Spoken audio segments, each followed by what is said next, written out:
Haïti, 31 août 1999, Immigration Canada infiltrée par la mafia de Hong Kong. Comment savoir si vous avez été infiltré par la mafia de Hong Kong? Selon Santé Canada, il faut prendre un miroir et bien examiner votre postérieur. Si les pieds d'un homme d'affaires asiatique dépassent, vous avez été infiltré. Et l'oratoire Saint-Joseph expulse les mendiants. La raison est simple, le frère André s'est examiné le postérieur, il a vu des pieds dépassés et croyant qu'il s'agissait de la mafia de Hong Kong, il a poussé très fort. Tout ça n'est qu'un malentendu. Ah, bonne fin du monde, mesdames et messieurs. Tout d'abord, des nouvelles de moi. Vous savez, je suis si ravi ce soir de vous ramener mon délicieux concept. Passez donc au salon, dans lequel je commande sans retenue, vraiment, là, comme si j'étais dans votre living, l'actualité quotidienne. Alors, sans plus attendre, je vous en prie, allons-y. Le hockeyeur des Sharks de San Jose, M. Vincent Danfous, réclame 31 500 $ pour un piano qu'il a acheté parce qu'il émet trop de fausses notes. Passez donc au salon.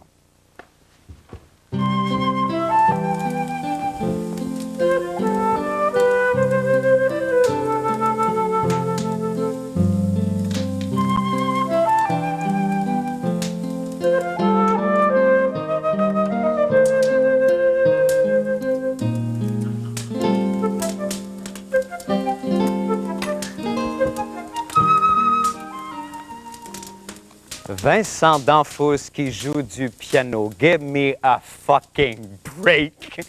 Hey, j'aurais tout entendu, bâtard. Là, je suis certain qu'il ne serait même pas capable de jouer en roulant ma boule en roulant avec un gazou s'il y en avait un dans le derrière. À le voir jouer au hockey, je suis sûr qu'il score encore plus avec les services du Buena Nautics à la glace. Retournons au bureau.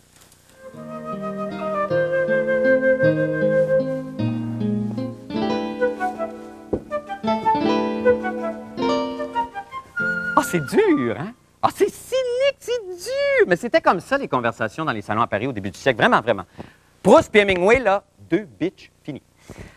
Montréal. M. Gérard Depardieu et sa compagne Carole Bouquet présentent en première au Festival des films du monde leur film « Un pont entre deux rives ». Passez donc au salon.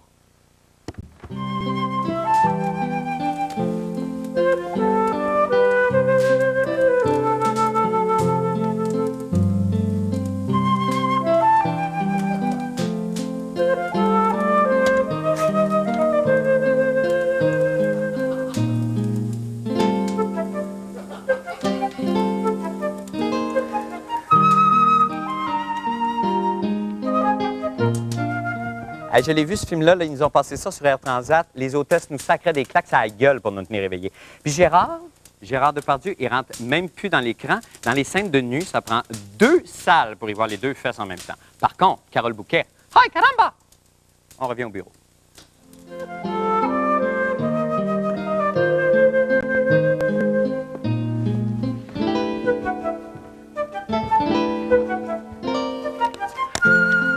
Un groupe d'élèves adultes privés de leur formation à cause des problèmes d'argent d'Emploi Québec a manifesté hier auprès du ministre de l'Éducation, M. François Legault, et a pressé celui-ci de mettre ses culottes dans ce dossier.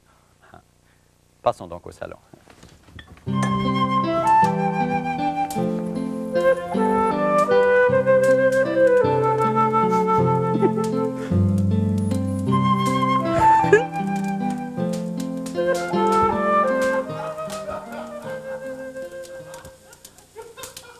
Hey, pour en revenir au cul de Gérard Depardieu, vierge, c'est pour lui qu'ils ont développé IMAX, hein? En plus, là, il paraît qu'il a engraissé pour faire Obélix.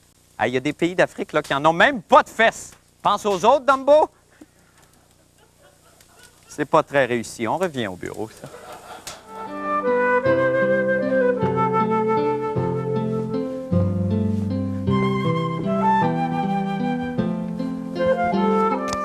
Que j'aime ça. Maintenant, pour les nouvelles de la fin du monde. Eh bien, depuis la rentrée des classes, une question court sur toutes les lèvres des bambins. Le Canada serait-il une passoire pour les immigrants indésirables? Vraiment? Je pose une question.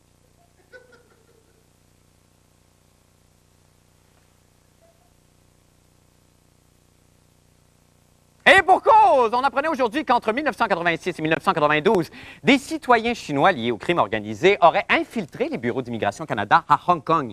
Ils auraient volé des visas et falsifié des dossiers de futurs immigrants apparentés aux triades, c'est-à-dire à la mafia chinoise. Hein?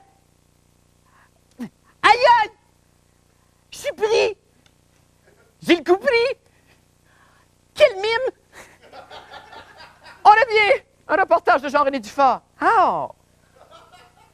En bref, maintenant, les 3 astronautes de la Station spatiale Mir sont revenus samedi. Parmi l'équipage, on retrouvait le cosmonaute français, M. Jean-Pierre Hernier, qui détient maintenant le record du monde en ce qui concerne les vols de longue durée dans l'espace.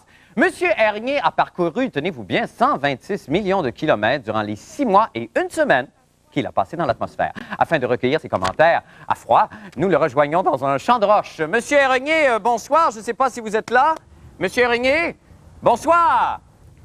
Est-ce que vous m'entendez? Oui. Alors, qu'est-ce que vous avez fait pendant 6 mois dans l'espace, Monsieur Hernier? Hein?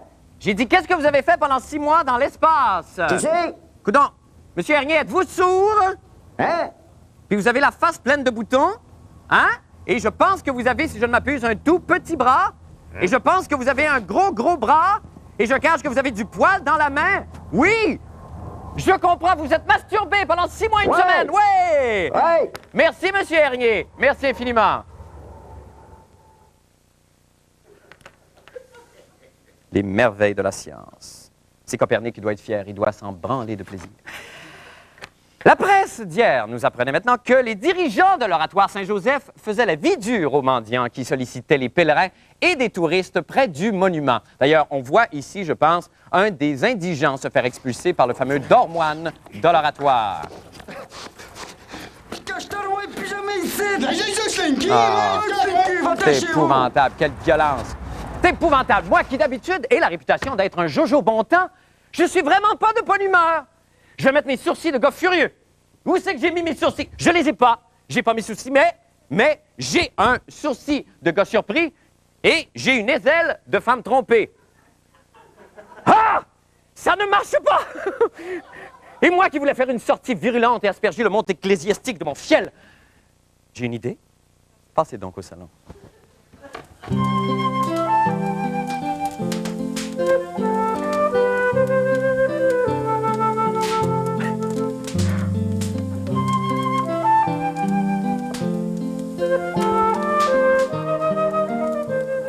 Le cul de Gérard Depardieu. Bâtard! Non, mais n'empêche que c'est très payant quand même pour les gueux de faire de la sollicitation près des grands centres touristiques tels l'Oratoire et le cul de Gérard Depardieu. On enchaîne avec le reportage de Patrick Masbourian.